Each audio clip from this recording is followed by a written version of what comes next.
Bonjour à chacun. Heureux de nous retrouver ensemble pour ce culte et partager ensemble la parole de Dieu.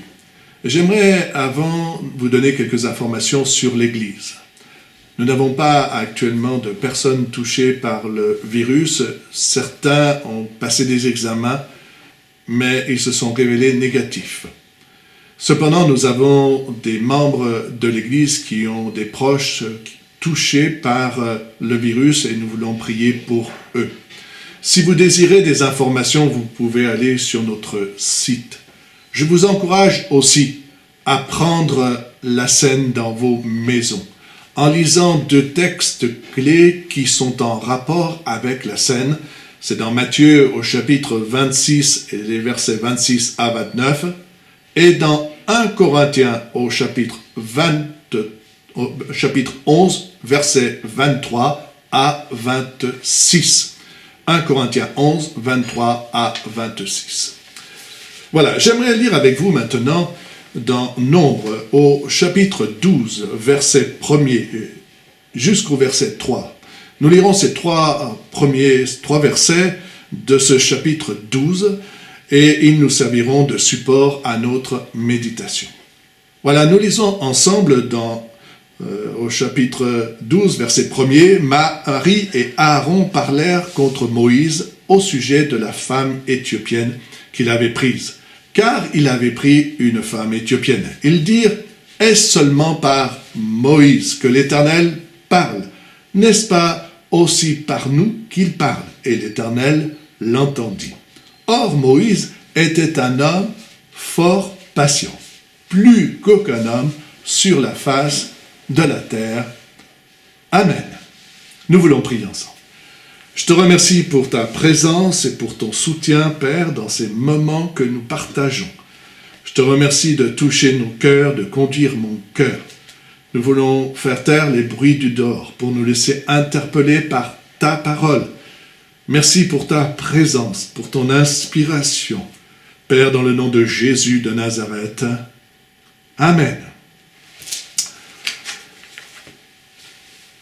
Dieu avait choisi Moïse pour conduire son peuple hors d'Égypte où il était esclave et le conduire dans la terre promise, là où le lait et le miel coulent, un pays d'abondance, un pays où le peuple pouvait se réjouir. Voilà un beau programme. Cependant, Moïse s'est trouvé de suite face à d'autres réalités. Il a été confronté au caractère, à la dureté des cœurs, aux réactions d'un peuple face aux situations critiques. Face à la mer Rouge, alors qu'ils viennent de quitter l'Égypte, qu'ils ont vu la grâce de Dieu au moment où le malheur se répandait sur tout ce pays et les Israélites dans leur maison, ils avaient avant badigeonné les portes, les montants et les linteaux des maisons ont été protégés. Lorsqu'ils se trouvent face à la mer Rouge et que Pharaon arrive avec son armée, la Bible dit que le peuple se met à murmurer contre Moïse, en lui disant qu'en fin de compte, il ne voulait pas le suivre, mais qu'il préférait rester en Égypte, et c'était la faute à Moïse qui les avait obligés en quelque sorte à sortir d'Égypte. Moïse a dû faire face à une suite de murmures qui se sont succédés les uns derrière les autres. Il a été à chaque fois la cible quand les choses allaient mal. Et dans sa propre famille aussi, comme nous l'avons lu ensemble, son frère et sa sœur se sont opposés, du moins ont exprimé aussi leur position en disant qu'eux aussi étaient inspirés par Dieu, qu'ils n'étaient pas le seul à l'être. Ce qui est dit au sujet de Moïse, qu'il était un homme fort patient, est la réalité. Et quand vous lisez le texte biblique au sujet de la marche d'Israël dans le désert, de ces 40 années dans le désert, Moïse a été un homme fort patient. Et ce qui est dit de Moïse, ce qui le caractérise, c'est vérifié dans les faits. Il a dû faire face à l'opposition, à la rébellion, aux réactions dures et injustifiées du peuple. Mais cet homme ne s'est jamais lassé dans sa mission. Il fera face, il sera courageux, il avancera, aimera son peuple jusqu'à la fin, parce que Moïse était un homme fort patient. La patience de Moïse a été sa force, ce qui nous permettra de traverser ce temps de difficulté. C'est la patience. La patience sera notre force. Elle nous aidera à maintenir le cap, à ne pas nous laisser intimider, mais au contraire à avancer. Moïse, face aux murmures du peuple, n'avait pas de solution humaine. Lorsqu'il se trouve devant la mer Rouge, Moïse ne sait pas ce que Dieu va faire au début. Lorsque le peuple lui réclame de la nourriture et le peuple se met à murmurer, Moïse ne sait pas ce que Dieu va faire. Lorsque le peuple a soif, là aussi, Moïse ne sait pas comment Dieu va résoudre le problème. Cependant, il est écrit « Heureux l'homme qui supporte patiemment la tentation » dans Jacques au chapitre 1er, verset 12. Heureux dans le sens où, au travers de la patience, eh bien la patience nous garde, elle est notre force. Elle nous évite de partir dans une mauvaise direction. Moïse a maintenu le cap.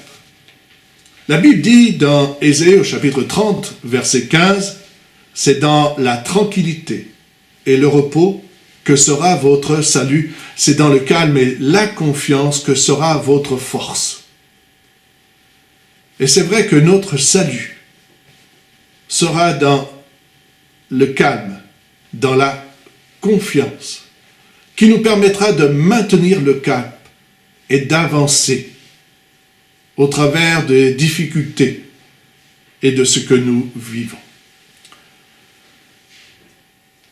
Un autre aspect de la patience de Moïse, c'est que cette patience est traduite par un langage.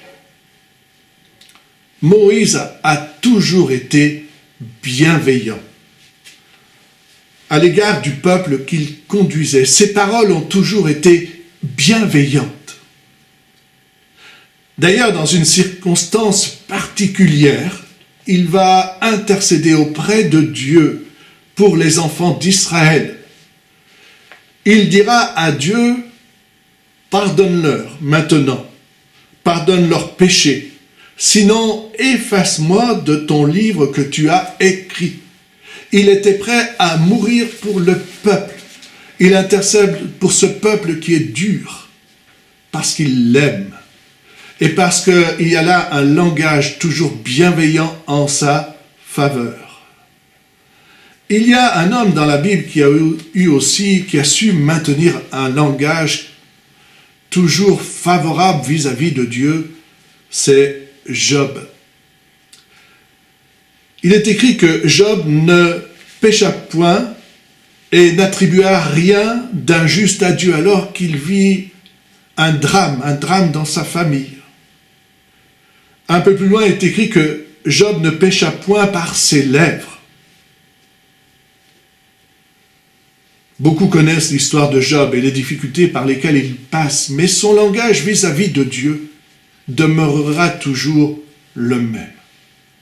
Jacques se référera à Job et dira dans son épître, au chapitre 5 et au verset 11, « Voici, nous disons, bienheureux ceux qui ont souffert patiemment. Vous avez entendu parler de la patience de Job, et vous avez vu la fin que le Seigneur lui accorda, car le Seigneur est plein de miséricorde et de compassion. » Job a su, dans son langage, maintenir des paroles bonnes vis-à-vis de Dieu.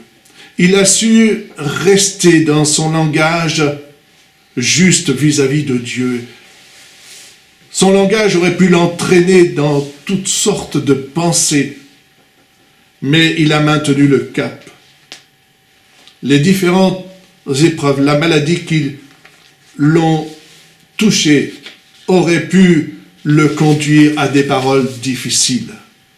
Et c'est vrai que la souffrance, les tensions familiales que nous pouvons peut-être connaître aujourd'hui dans nos maisons, peuvent nous conduire à la colère, à avoir des paroles dures vis-à-vis de notre conjoint, vis-à-vis de nos enfants. Dans le livre de Job, au chapitre 36, verset 21, il est écrit « Garde-toi de te livrer au mal, car la souffrance t'y dispose. » Il y a des situations qui nous disposent à des paroles non appropriées. Imaginez si Moïse avait mal réagi à chaque moment de tension. Il n'aurait pu conduire ce peuple là où Dieu voulait le conduire. Il aurait au contraire détruit par ses paroles ce que Dieu voulait qu'il fasse. Il aurait détruit par ses paroles le but que Dieu visait pour son peuple. Il se serait discrédité par ses paroles. Mais il a toujours eu le langage qu'il fallait. Et la patience l'a aidé à maintenir ce langage bienveillant, ce langage pour conduire un peuple même difficile. La patience est amour. Moïse a supporté les faiblesses, la dureté des cœurs.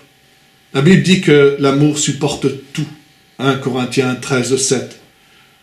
Il est dit un petit peu avant, l'amour est patient et plein de bonté. 1 Corinthiens 13, 4. Il est écrit aussi, supporter les faibles, user de patience envers tous. Soyons patients. Soyons patients envers les autres, comme Dieu est patient envers nous. Dieu nous aime. Il est écrit que Dieu use de patience envers chacun de nous et que la patience de Dieu est notre salut. Souvenons-nous à chaque fois quel a été notre passé, combien Dieu a été fidèle et patient à notre égard. Et nous voulons aussi avoir cette patience pour les autres, pour nos proches. Cette patience qui révèle l'amour que Dieu a eu pour nous. Moïse était un homme fort patient, il aimait le peuple et parce qu'il aimait, il a supporté. Mais aussi la patience est une marche vers un but. Moïse a été patient pour les autres parce qu'il voulait les conduire dans un lieu particulier. Il savait que ce lieu allait correspondre à leurs besoins, la terre promise. Moïse a été patient parce qu'il avait une vision, la vision d'un pays qui était bon pour le peuple de Dieu, pour son peuple. La patience voit ce que les autres ne voient pas. La patience a confiance en l'avenir. La patience a confiance même dans les autres. Si humainement, peut-être les réactions ne sont pas bonnes, on croit que Dieu peut faire au-delà. La patience espère. Elle traverse les épreuves. La patience veut entraîner les autres à nous suivre dans le bon chemin. Et Moïse était un homme fort patient parce qu'il voulait les entraîner dans ce qui était bon. S'il avait été dans leur sens, il n'aurait pas pu le faire. Mais parce qu'il a été patient, il a voulu les conduire dans ce qui était bon pour leur vie. Cependant, la patience est aussi soutenue par une réalité importante, l'aide de Dieu. Si vous lisez le texte biblique, vous verrez que la prière la communion avec Dieu a été le partage de Moïse. Moïse était un homme qui parlait avec Dieu, qui avait du temps, qui passait du temps avec Dieu. Et sa patience trouvait sa source dans cette communion avec Dieu. La situation dans laquelle nous sommes va durer. Il va nous falloir beaucoup de patience. Cette patience qui vient aussi de l'Esprit de Dieu, qui est le fruit de l'Esprit. Cette patience qui va nous aider à traverser ce temps difficile. Souvenez-vous que la patience est notre force. Souvenez-vous que la patience a un langage. Souvenez-vous que la patience est amour. Souvenez-vous que la patience vise un but. Elle est espérance. Et souvenez-vous que la patience prend sa source dans la communion avec Dieu. Que Dieu vous bénisse. Un bon dimanche. Bon courage et à bientôt.